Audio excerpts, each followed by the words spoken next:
So, welcome everybody. Welcome. So far in this series, we've been looking at the refuge tree of the Triratna Buddhist order.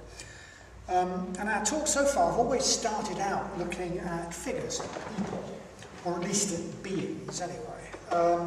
So we've looked at the Buddha and some archetypal figures representing aspects of enlightenment. And we've started talks looking at a lot of the great teachers of the Buddhist tradition. So our talks have always started out, looking at the Buddha or a member of the Sangha. But people, or at least beings, that's not all there is on the refuge tree, because you can't see it at all. But here, stacked, for some reason around the Buddha's shoulders, on branches of the lotus behind him, are loads and loads of books. Loads and loads of books.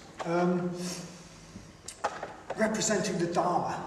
So the refuge tree is a symbol of what we revere as Buddhists. And of course the most precious things in the Buddhist tradition are the three jewels, not just the Buddha and the Sangha, but the Dharma as well, the Buddha, the Dharma and the Sangha. So, of course in our talks on the Buddha and the various figures, we've used those figures as gateways to exploring aspects of the Dharma.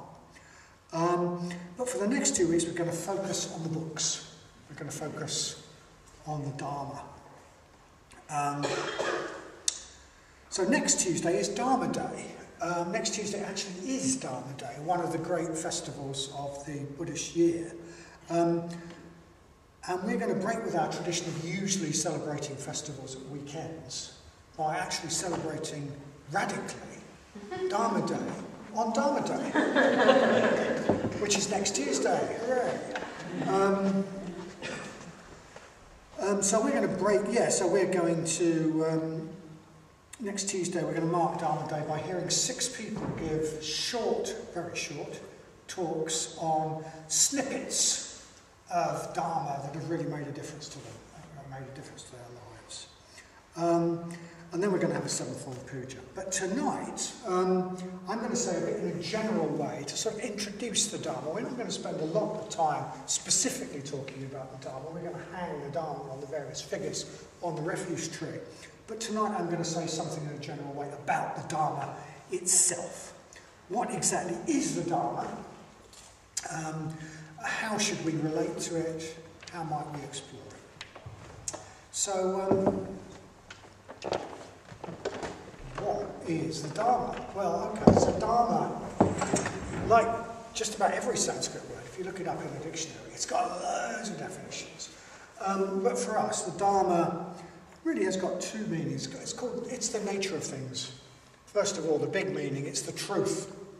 It's the way things are. That's the Dharma. But more specifically, the word Dharma in our context is used to mean the Buddhist teachings, the teachings of Buddhism. But maybe even more than the teachings of Buddhism, because the Buddha once said that anything which helps human beings to grow towards enlightenment could be considered as Dharma. So the Dharma isn't just limited to any one formulation. It's no single Buddhist school has got a monopoly of the Dharma, and even Buddhism doesn't have a monopoly of the Dharma. But just because the Buddha said that, it doesn't mean that every self-development teaching that catches our eye is Dharma. Real Dharma, true Dharma, has its origins in what we can only describe as a different level of being. So, quoting Sangha he says, the essence of the Dharma, the essence of Buddhism, consists in a spiritual and transcendental experience. This is what, in the traditional terminology, is called the enlightenment experience. We may define the enlightenment experience as seeing things as they are.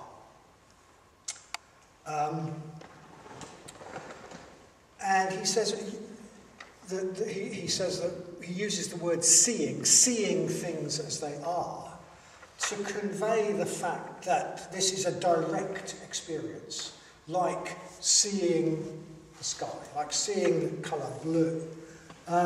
It's not an intellectual knowing. It's not like knowing the wavelength of blue light, or where blue is on the spectrum, or all the things that people have said about the colour blue, like it's a cool colour or anything like that.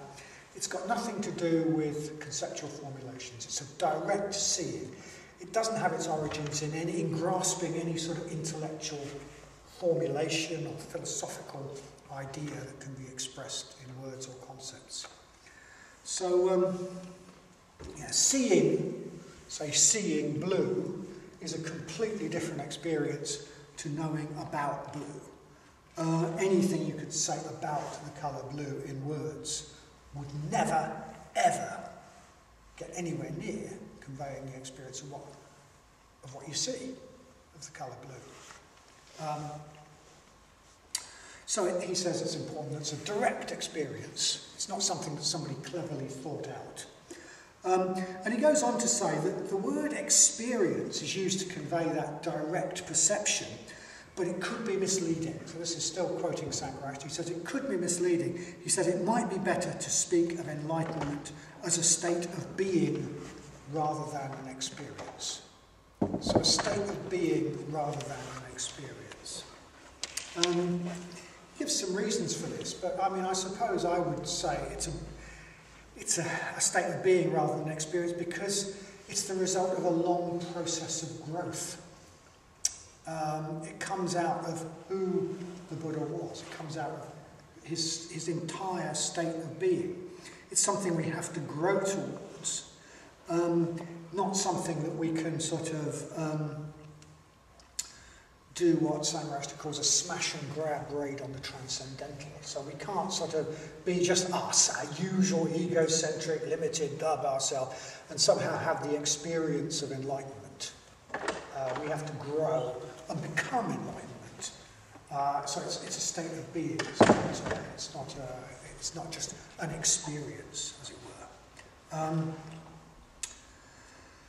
So it's a state of being, and in Buddhism, states of being are often spoken of as realms or worlds, loci. So beings at different levels are seen as inhabiting literally different realms. There's a whole cosmology built up, which we should see as sort of poetry, if you like, but a cosmology of different realm upon realm upon realm, according to the state of being of the Buddhas that live, of the beings that live there. So in a way, the world we experience is a sort of outer manifestation of who we are. A dog lives in a very different realm from its master. A dog lives in I don't know what sort of realm a dog lives in. Smells are huge, wow, like that, and sort of, people consist of about that much, and then they sort of disappear off into the sky. You can see their shoes really clearly, and all sorts of things like that, other dogs, whatever. Different realm entirely, sight less important.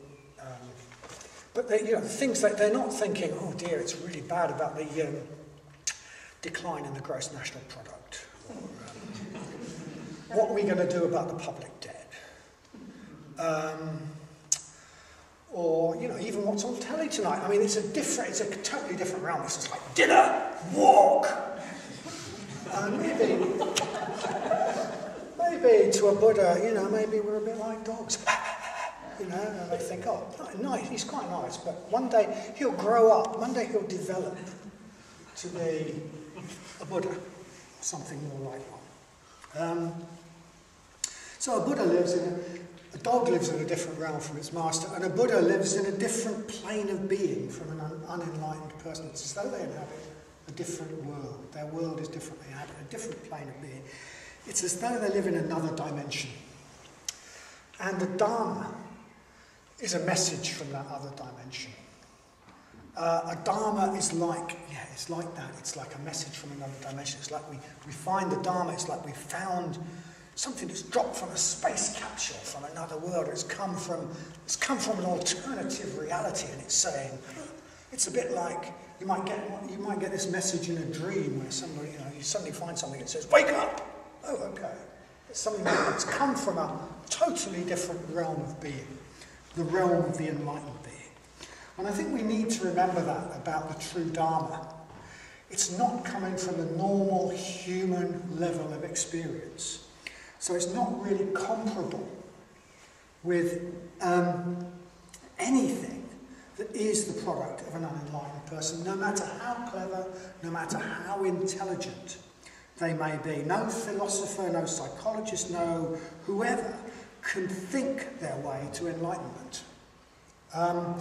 They would need to grow their way to enlightenment by following a long, disciplined process of spiritual training. So there are lots and lots of books out there. You can go into Waterstones or somewhere, you can banks and banks of books on all sorts of different things to do with spirituality and self-improvement. Sometimes produced by very, very clever people. Some of them might even be helpful. Some of them might appeal to us very strongly, but they're not really the Dharma because they don't have that quality of coming from another dimension. They've been thought out. They might be very clever, they might be useful, but they're not coming from another level of being. So we might be tempted to take the Buddha's words that anything that helps us to grow towards enlightenment to mean that any of these things that appeal to us is therefore the Dharma. But the problem is that we aren't enlightened and we don't really know what will help us to grow towards enlightenment. We don't know what will help us grow towards enlightenment. All we know is what we like, which teachings we like. And we might like teachings for quite the wrong reasons. We might like teachings, in fact, the teachings that we like are probably the very ones that appeal to our ego and don't challenge us too much. While the teachings we don't like might actually be the ones that will lead us towards enlightenment, because these are the very teachings that do challenge us, challenge our deep patterns and challenge our sort of self-obsession. So although the Buddha made it clear that we might get helpful teachings that didn't come from him, I think it's safest not to give ourselves too free a rein, at least. I mean, we might find things that are quite inspiring and useful, but I think if we give ourselves too free a rein and think, whatever appeals to me is the Dharma, well, that's not going to be a very safe way of going about deciding what's the Dharma. Likes and dislikes aren't necessarily going to be a very good guide. But getting back to this idea that the true Dharma is like a communication from another dimension, like something that's sort of magically appeared from an... you might have read, what's that book?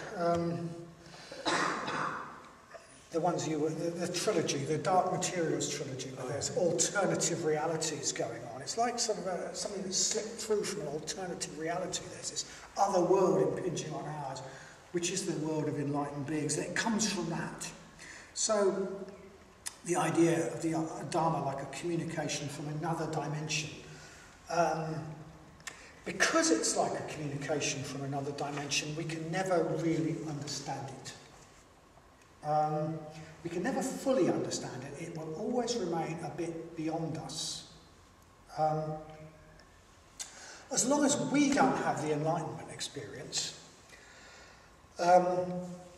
or as Sangha says, it might be better to say, as long as we're not inhabiting the enlightened realm of being, but as long as we don't have that experience, we cannot directly know the truth of things. It's like we can't see the colour blue, all we can do is know what's said about it. All we can do is understand the words, and the truth is beyond the words. And the words will always be a bit misleading. So going back to my overused analogy of the colour blue, somebody might say, well, blue is a cool colour. And somebody else might say, well, blue is a really warm colour like a summer sky. And we'd say, well, what do they know? They're contradicting each other. That's because the words can only ever be what's in Buddhism called a finger pointing at the moon, but can never really be the experience. Any description of the enlightenment experience or of reality in words is going to be misleading. And if we think we've got it all wrapped up, I mean, I want to do this, don't I? Okay, now I understand the Dharma. Got it all in a box, I've got it. But the minute we think we've got it all in a box, we've got it all wrapped up neatly and we understand the Dharma completely, we've lost it. Because what we've got is a product of our own level of being and our own level of understanding, not something that comes from beyond us. So the Buddha was well aware of this sort of problem, that what he was trying to communicate, the vision, the experience, the state of being he was trying to communicate, couldn't be fully understood by the likes of us. So we're told that, you know, after his enlightenment experience, when he finally made that sort of step into the enlightened state, he thought, well, you know, this is the answer to folks' problems. This is I need to communicate this. This is a mythic story, incidentally, but it's getting at something. You know, but he thought, well, I can't possibly communicate this. If I try to describe what I know, people won't understand. People cannot understand. They will not be able to see it. I might as well just go and sit under a tree and enjoy it. And then we're told that he had this vision. And in the vision, he saw humanity as like a lake of lotuses. So he saw lotuses like water lilies that grow in the muck, stagnant pools and things in the mud, smelly mud. And so he saw that there were some lotuses which are still sort of down in the mud, and there were some that were coming up through the muddy water, and there were some that were getting near the sunlight, and there were some that were breaking the surface. So he had this vision of human beings at different levels of growth, as like a pool of lotuses at different stages. And he thought, well, actually I can help. I may not be able to communicate the truth to people, but what I can do is help them to grow towards the truth, so that they see it themselves.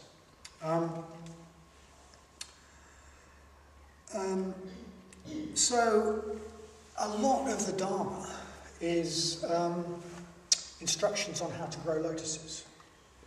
It's a horticultural manual on the cultivation of lotuses.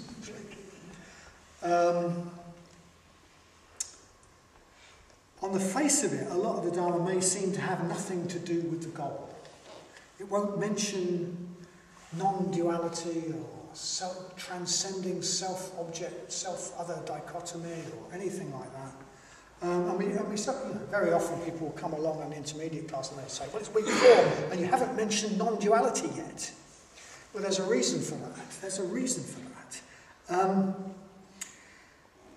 The Dharma gives us a horticultural manual for, as I say, growing lotuses, and you do that in different stages. So there's a text which probably a lot of you will have heard, called the Karaniya Metta Sutta, which in a way very briefly goes through the whole gamut in one short text. And it starts by saying, start by becoming a capable person who is honest and upright. That's the first bit. If you know what is truly good for you and want to reach a state of perfect peace, this is what you need to do. Start by becoming a capable person who is honest and upright. And then it goes through various different levels of ethical teaching, being more and more sort of responsive to the world around you, gets onto meditation, and ends up by saying, well, if you do all of this, you will end by going completely beyond wrong views, seeing reality as it is, and escaping from the wheel of samsara forever. But it starts by becoming a capable person who is honest and upright.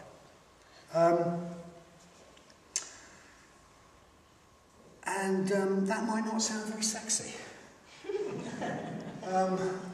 So I have had the occasion of somebody who, say this without sounding too, well, I thought he needed to start by becoming a capable person who was honest and upright. And I suggested it might help him to do that, to go and work in the evolution shop. And he said, how is working in the evolution shop going to help me to gain insight? And I suppose I wasn't quick enough thinking to say, well, start by becoming a capable person who's honest and upright. There might be some work to do. To raise ourselves to the level of being where we can experience transcendental insight. And that goes for all of us. start by becoming a capable person who is honest and upright, moving from lotuses to lettuces. That might be comparable to saying, prepare a nice seed bed with really fine soil and put some fertiliser on it and bury the seeds half an inch deep and protect from pigeons. And that's a really good way to start growing lettuces. But you start at the beginning, a horticultural manual for growing things, for growing people. The Dharma is a horticultural manual for growing people. So that's what most of the Dharma is, and I think it's really important that we remember that. A lot of the Dharma is not going to talk to us about non-duality. It's going to talk to us about how we grow, how we become a capable person who's honest and upright, how we become the sort of person who makes a contribution to the world, how we become eventually the sort of person who can begin to experience really positive mental states and start to see things as they are. And some of that's not going to sound dead sexy. It's going to sound like planting lettuces. So most of the Dharma is a horticultural manual, but sometimes we need a bit of encouragement. And sometimes we need a bit of encouragement, and sometimes it's sort of a bit nice to have some idea where we're going. And also the way we think affects the way we act. So some of the Dharma actually does set out to tell us a little bit about the way things are. Actually, the Buddha didn't do that all that much. He was pretty sort of reticent. Sangha actually described him as metaphysically reticent, which meant that you'd ask him a question, one of the big questions. Is the mind the same as the body? Does the mind depend on the body, or the body depend on the mind? Is the universe eternal or non-eternal? Should I be going beyond the self, or should I be developing myself? Does an enlightened being continue to exist after death? And he would say, well, it wouldn't be true to say that an enlightened being continues to exist after death. And it wouldn't be true to say that an enlightened being doesn't continue to exist after death. And it wouldn't be true to say that he both does and doesn't. And it wouldn't be true to say that they neither do or don't. At which point people would go, storm off. But what he's basically getting at is that these big questions, they're the product of sort of intellectualization and words. They're not necessarily talking about anything that's real. You can't, any answer you give is going to be misleading. Any answer you give is going to be misleading. Because they're talking about things that are really beyond the realm of words. What we need to do is start by becoming a capable person who's honest and upright, develop positive mental states, become more about others, become more about leading a path of responsibility, develop the ability to meditate, begin to see things, develop a calm, clear mind that can begin to see things as they are, and on we go. But those are things we do sequentially, if you like. They depend on each other. You can't just do the smash and grab raid on the transcendental. But sometimes the Buddha did actually try and tell folk a little bit about the way things are. So, for example, he talked about the three lakshanas, the three marks of conditioned things. All things are impermanent. In fact, all things are constantly changing. All things lack self-nature. It's not just that all things change. There are no things. There's only change. There is a seamless process of change going on, in which everything sort of interacts with everything else, and the way we carve it up into separate bits is, arbitrary in a way. Things don't, in a world where everything is interacting with everything else, everything affecting everything else, supporting everything else, things don't have some sort of self-nature which is intrinsic to them. They'll be different next week. Sometimes use the analogy of Fred, who is really nice with his friends and really horrible with his parents. So which is Fred? Is it his nice Fred, or is it his horrible Fred? It depends on other things around him. Or is it the Fred who was dead drunk in the gutter last week because he drank too much beer? Another condition.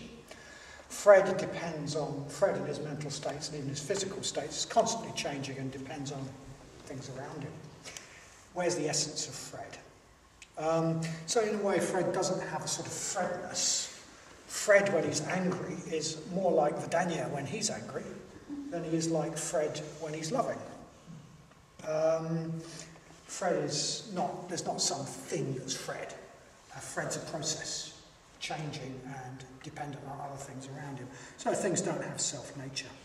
And finally, things, external things are unsatisfactory. If we rely on all these changing, lacking in substance objects around us for our happiness, if that's where we seek our happiness, by arranging them in a way that we like, we're going to be constantly disappointed.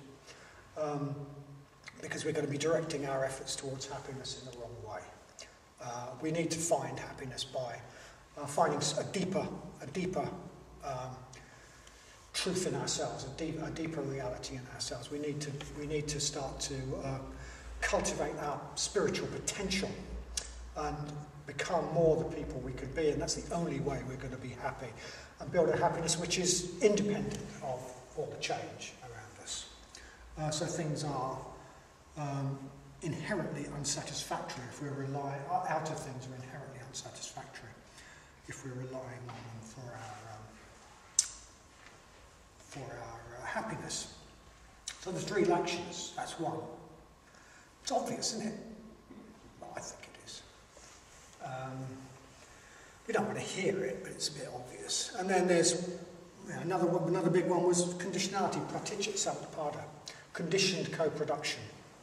It's an aspect of, it's similar to impermanence and anatman. Things are constantly mutually affecting each other and mutually bringing about each other. So who Fred is depends on whether he's with his parents or his friends, and he's affecting them and they're affecting him, and it depends a bit on how many pints of beer he's drunk, and that affects his parents and affects him. Okay, that's a very trivial example, but actually everything is mutually interacting with the world around it, mutually supported by an almost infinite number of conditions, and constantly changing. That's what there is. There's this process of mutual bringing into existence, mutual conditioning going on. So those are a few of the ways that the Buddha tried to communicate something about the nature of things. But understanding those descriptions can never be the same as actually knowing them truly, seeing them directly. I think we can, praticca samutpada might be getting a bit, well, especially when I explain it, might be a bit difficult. But some of the others, we can say, okay, I know the lakshanas, I understand the lakshanas, I've got it. Ha! We haven't got it. We've understood some words. It's a bit like the words are just sort of almost like a stained glass window, and the truth that they're trying to communicate is like the light that's shining through it. It's something beyond. There's something, they're signals. Once again, there's fingers pointing at the moon. The actual experience of seeing the world the way the Buddha sees the world is not at all the same as understanding impermanence, lack of self-nature, and unsatisfactoriness. Knowing them might make us behave a bit more sensibly in the way that you might liken them to a map. To reality is reality, or reality is the world, and the lakshanas are like a map of the world. And they're a more accurate map of the world than a map that says, hey, get loads of stuff and you'll be really happy. Or if we have constant economic growth and all get loads more stuff, we'll all be really happy. That's not a very good map, actually. Whereas a map that says, well, actually, all things are changing, all things are constantly interacting, you can't separate one system out from another, and if you rely on having more stuff, it's not going to make you happy. It's a better map for living by. But it's not, knowing the map is not the same as experiencing the world that the map maps. So having a map of how to get to Istanbul and what it's like and a street plan, looking at that is not the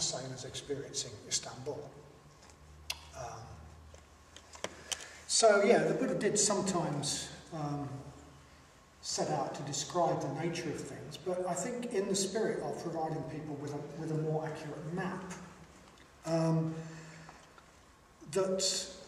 so if they follow that map, they're more likely to get to enlightenment, rather than trying to say, hey, here's the map, now you will know what enlightenment is. Well, that's not what he was doing. It's difficult to try and get some of that across. I mean, I use the analogy of the colour blue, but there's a huge difference, for example, between knowing that all things are impermanent and actually experiencing the radical transience of everything, that everything is just change. That's quite a sort of eye-opening experience. If you can have it for a split second, it's like you can... It's quite different from knowing, oh, all things are impermanent. We all know that, things wear out, etc., etc. But there's a sort of vision of the world beyond that, which is actually startlingly something else. I can't really explain it. But that's what it's getting at. It's trying to get us to experience something, something that can't be put into words, can't be communicated in words. Istanbul can't be communicated by any map. What the Buddha says when he sets out to give us a bit of a map, he's always using metaphors or poetic descriptions. That's what analogies. Something from our experience that we can use to get some sort of handle on it. So the Buddha told a lovely parable, which I think is really, really apposite for the Dharma. It's the parable of the blind man and the elephant. So he tells this story. In which this king, it sounds like a nasty piece of work actually, this king decides to have a bit of fun. So the king says to his minister, hey minister, go out and round me up a number of men who've been blind from birth and get me an elephant. Off they go. They go and round up in the town a whole number of people who've been blind from birth, and they get an elephant. And the king says, now show the elephant to the blind men. So these blind men go out and they experience the elephant, and one grabs the tail and he thinks an elephant is a bell pull, and another finds the leg and he thinks an elephant is a tree, and another grabs the ear and thinks an elephant's a sail, and another grabs the tusk and thinks an elephant is a really shiny piece of wood, and another grabs the trunk and thinks, God, an elephant's a really big snake. And then the king says, okay, get the blind men together and have them discuss what an elephant is.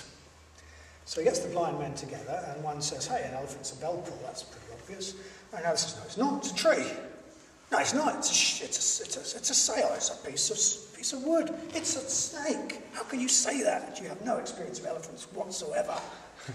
And then the blind men fall out and start fighting each other, at which point the king thinks this is really funny and laughs. So, I mean, I think there's quite a deep point being made here about the nature of the truth. The elephant is the Dharma, it's the truth, the nature of things. And the nature of things in our present state, we're a bit like the blind men. We cannot perceive it in its entirety. All we can do is get hold of a bit of it. And what we do when we get hold of a bit of it is we use our analogies from our present experience, our present level. We've never experienced an elephant if we're blind, these blind men, but we have experienced trees or bits of wood or sails or whatever. So what we do is we try to understand the elephant by analogy to our current experience, by likening it to something in our present experience. So, transcendental reality is a bit like a loving father or whatever, something in our experience.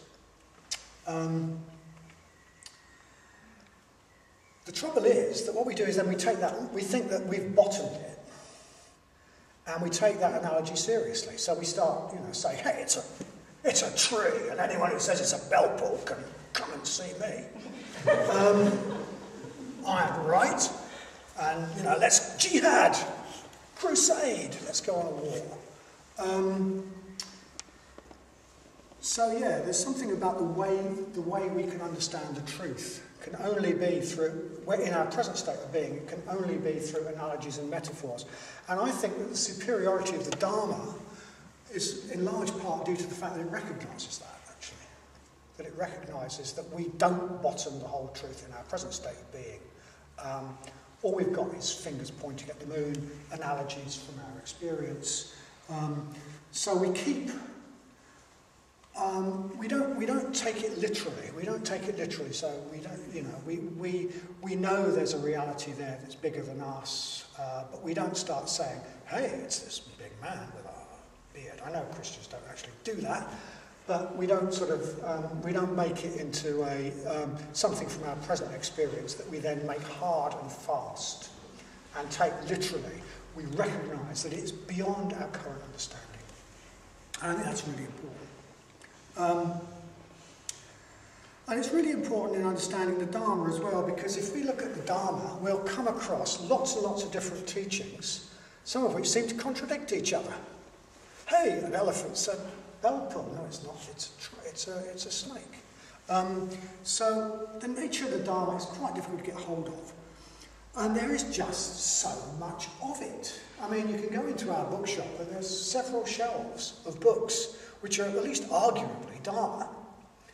And you can go in the library and see shelves of books which are at least arguably Dharma. And you can go in the library and there's a reference section of books that are probably, we'd probably be safer to say they're Dharma. Lots and lots of pages, lots and lots of words, lots and lots of different teachings, some of which contradict each other. What is the Dharma, and how can we revere it when it's so huge and so varied and so difficult to get hold of? And I think we just have to remember that, well, okay, the Dharma started with Shakyamuni in northern India, and then it moved beyond India at a time, and indeed it was wiped out in northern India. And it moved beyond northern India, north, south, east and west, at a time when there were no mass communications and long-distance travel was very difficult. And what happens is you've got schools growing up in different places, which weren't in contact with other places where they were practicing the Dharma. And these different schools, well, they developed their own systems. They even developed their own languages to talk about the Dharma. They practiced in a way that suited that culture, suited that time. To some extent, they developed their own languages. They certainly developed their own systems. And now we've got books pertaining to all of those different systems. We can read about all the different sorts of Tibetan Buddhism, we can read about all the different sorts of Japanese Buddhism, all the different sorts of Chinese Buddhism, we can read about Southeast Asian Buddhism. All of those different sort of systems of Buddhism, which developed in different places in isolation, which developed their own coherent system of practice, but different from each other, and sometimes with quite different emphases. And now we've got them all. So not surprisingly, you know, it's pretty confusing. It can be really confusing. You know, we read that, and that's one way. That's completely different. You know, Zen. Oh, that's completely different from particular sorts of Tibetan Buddhism, or from Pure Land Buddhism, or from all sorts of other Buddhism. That can be very confusing, and not only that, we can access teachings at all sorts of different levels.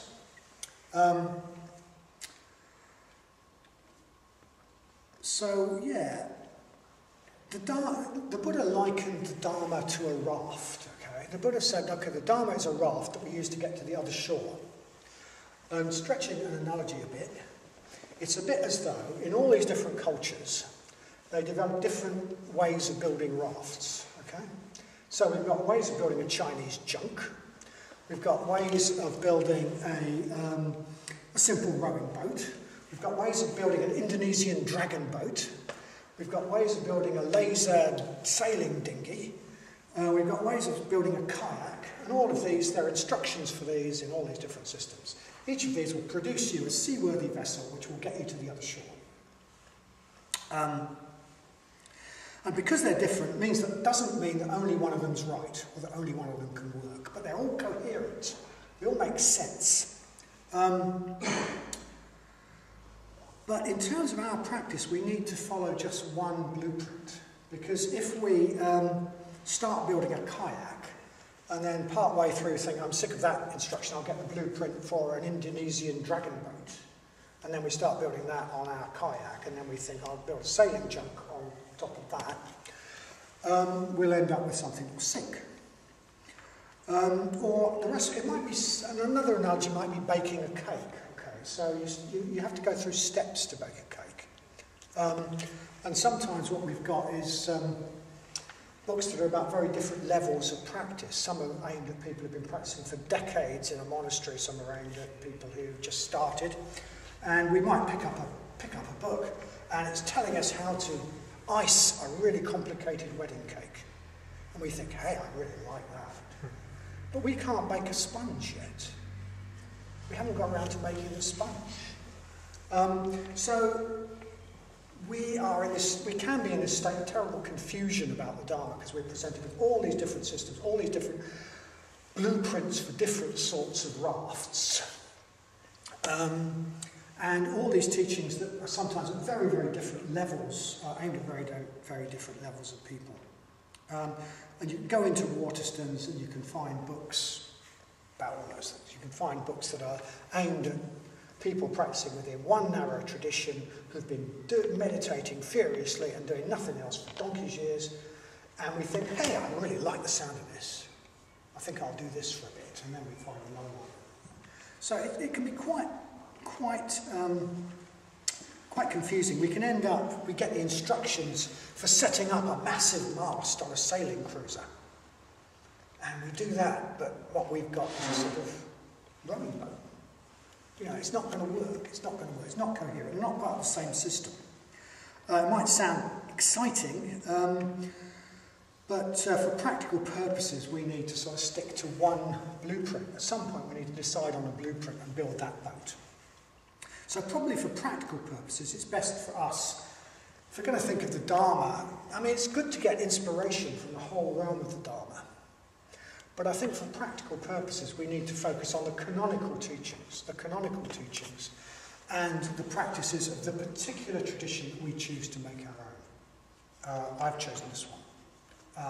And I think our tradition brings in quite a broad range of very useful tools from other traditions and puts them together in a coherent way. Whereas if I was just sort of grabbing whatever I fancy, well, I'd be just doing what I like, basically. And sometimes I'd be building I don't know, an oil tanker. Sometimes I'd be building a coracle. So yeah, I think if we want to sort of incorporate bits from another tradition, we just need to be a bit cautious about it and maybe discuss it with people who've got more experience than ourselves. And watch out, we do need to follow a coherent path of regular steps that build on each other. We do need to have a coherent blueprint. So, okay, I've talked a lot about the Dharma in a general way. I'd like to maybe end by just saying a bit about, well, what is it practically? What is it? Very briefly. Okay, so we've got different bits of the Dharma. We've got the Pali Canon. For a start. Written in Pali, preserved in Sri, which is a language of somewhere in India, I'm not sure, northern India, but it's an artificial language, not the language the Buddha spoke, and preserved in Sri Lanka. And then becoming the canon of what we might call Southeast Asian Buddhism, Theravadan Buddhism in Thailand, Burma, Sri Lanka, etc. And for them, the Pali Canon is the Dharma. That is the Dharma. It's the word of the Buddha. Whereas in some other traditions, maybe some Tibetans, some Japanese people would completely ignore it, they'd hardly know it. But for the Theravadins, it's the word of the Buddha. But it was an oral transmission. It was transmitted orally for, some people say, 400 years. So it was oral transmission for a very, very long time before it was written down. And in that time, a lot can happen. No, it's been messed around with. To say we cannot be fundamentalists and say it's the word of the Buddha. If it's in the Pali Canon, it's got to be true. We can't say that. Bits have been added, no doubt, what people thought the Buddha should have said. No doubt bits have been left out, what people thought the Buddha shouldn't have said. And bits have been largely ignored, particularly by the Theravada, which has its own approach. It's got its own approach, which is rather analytical and intellectual and very, very based on a monastic lifestyle, with all that implies. And Sangha has pointed out that some very, very important teachings in the Pali Canon are largely ignored by, or downgraded by the Theravada. So we can't take a fundamentalist approach to the Pali Canon and say it's the words of the Buddha.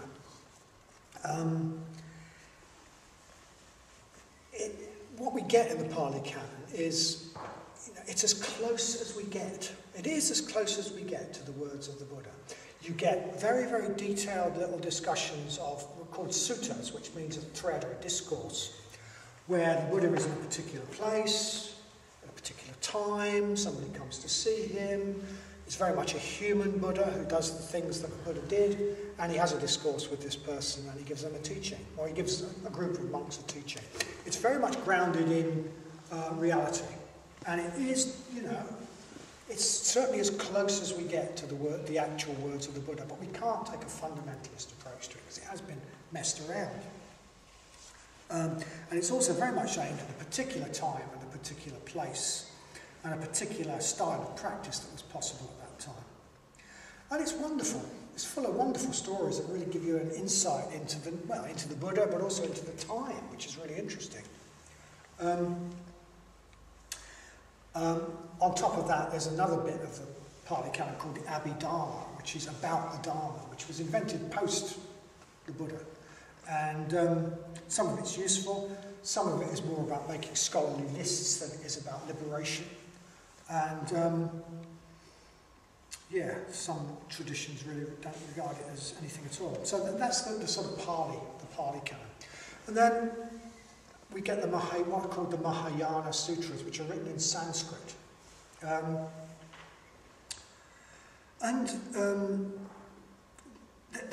Pali Canon is huge. There's a shelf of it in our library. It's huge, loads and loads of discourses of the Buddha. The Mahayana Sutras are even huger. Each one can be huge. And there are loads of them, loads and loads of them. Most of them have probably been lost, actually. But even without that, there's still plenty of them. The earliest of them was written down not much later than the Pali Canon. And some may have origins in oral transmissions, in teachings that were transmitted orally, but were ignored by the people who preserved the Pali Canon. Some may have been oral transmissions, and some, no doubt, some may communicate the spirit of the Buddha's teachings in a way that's maybe not there in the Pali Canon, which is can be a bit sort of down to earth. But it's very difficult to argue that even a small part of the Mahayana Sutras is actually the words of the historical Buddha. It's really difficult to argue that. If you go to a Tibetan group or a Japanese group, very often they will say, okay, this is what the Buddha taught at a later stage. He taught the Pali Canon, and then he taught this, which was a higher teaching. I don't think that's true, actually. I don't think many scholars think it's true. It's mythic truth. Can't really be justified.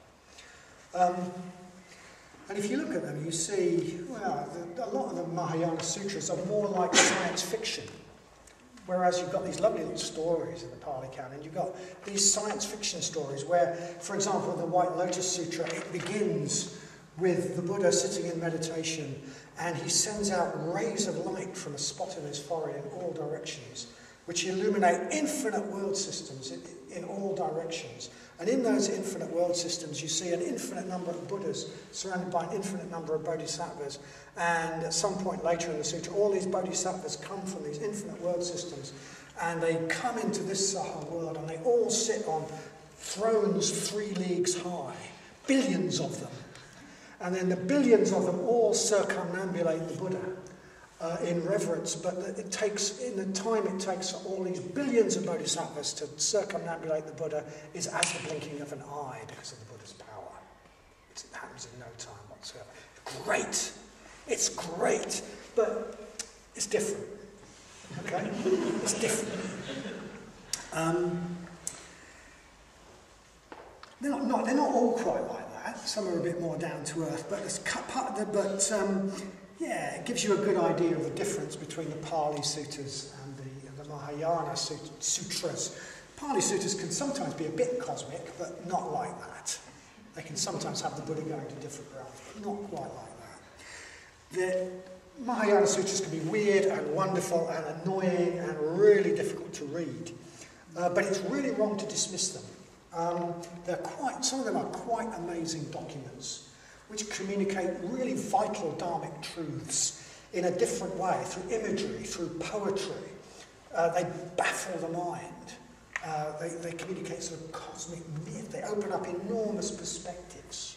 You should read them like poetry, like fiction, not like car maintenance manuals. They are not the words of the historical Buddha, but they clearly come from a different realm, like the Dharma comes from a different realm, because the Buddha didn't have a monopoly on that realm. They're clearly the product of minds that were had experienced higher realms in deep meditation.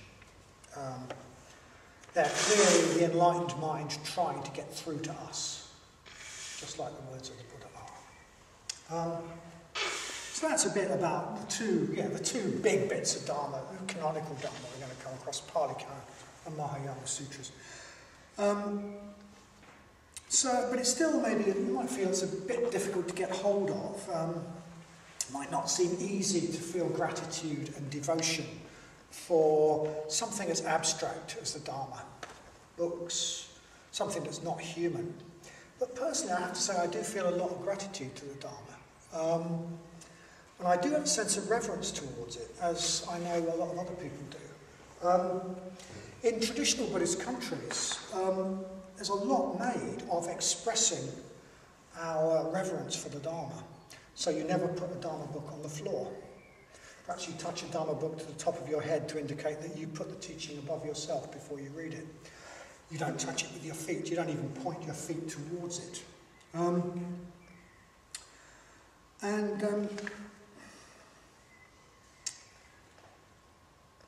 I think there's something in that.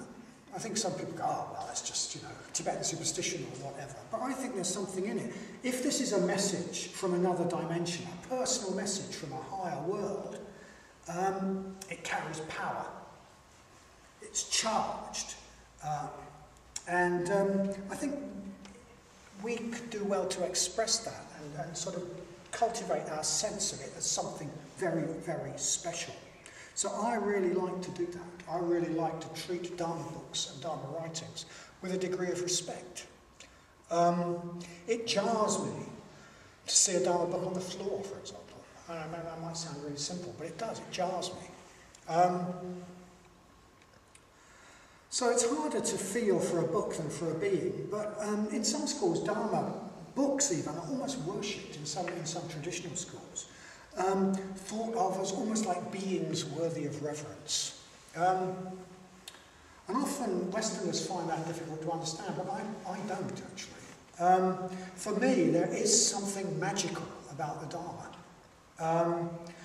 Okay, I pick up the Dharma book, I pick up the Diamond Sutra, for example, and it's an ordinary book.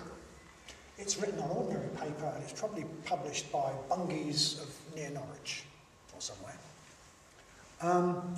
But I read it and I enter another world. I get a flavour of the higher world from which it emanates, the different dimension that it comes from. And to read it is to spend some time in the mind of a higher being. It's a bit like that. It's another realm. We spend time in it. We get a little bit of their wisdom. A little bit of how they see the world communicates itself to us. A little bit of what it's like to be a higher being than I am and to live in the realm of the Buddhas. And we come away a little bit closer to that higher realm ourselves, independently of anything it says, maybe, independently of the words even. It's as though we're spending time in that higher realm. And we get some teachings which we may not even fully understand. It's possible to feel the magic of the Dharma, even with words we don't fully understand. A lot of people feel that about the Heart Sutra. We chant the Heart Sutra in the puja, and I must admit my first experience of the Heart Sutra is, what? What is that? But at the same time, I know somebody who is now ordained, who was hearing the Heart Sutra in the puja, that they just thought there's something really deep there. There's something comes through, which we can't understand, but it's got that flavour of something, that higher dimension. So I'm not going to try and explain this rationally, but for me, some Dharma texts really do seem to be magical, to be charged with power. They just radiate the fact that they're from another dimension. They carry the scent of that other dimension. It is as though I am in a dream, and they are messengers from this other higher world saying, wake up. It's as though it's my awakened self sending me a message. They're on ordinary paper and printer's ink, but they're special. They're charged. They've got this. Always feel that if I open them. So for me, I can really understand. It's almost as feels as though they're a being, who's trying to communicate with it, or as though something of that higher being is in there, trying to get through to me. Okay, that's me being mythic and poetic, as is my want. But whether or not you feel like that, I just think there's plenty of reason to be grateful to the Dharma, to feel reverence to the Dharma. A lot of people say, well, it's self-evident. A lot of it is self-evident. We had people come along to beginners class and say, why don't they teach this in school? It's obvious we should teach it in school. I mean, I remember the first time I came across the Dharma as a teenager. I just think it's obviously true. And we owe it so much. Without the Dharma in the higher sense, without higher spiritual teachings, where would we be and what would life be like? In the puja, in the sevenfold puja, we ask the Buddhas and Bodhisattvas, we say, may they make shine the lamp of the Dharma so that life in this world may not grow dark. And sometimes that can send a shiver up my spine, because life in this world could be dark. It could be black. It could be like a sort of dark hell. For some it is a sort of dark hell. But the light that stops it being a dark hell is the light of the Dharma in the widest sense. And for that reason, the Dharma is just far more important than us, than all the things the media makes a fuss about, the gross national product, the recession, the level of public debt, or anything else we get worked up about. The Dharma is the most important thing in the world, and personally, I am really delighted to bow to it on the refuge tree.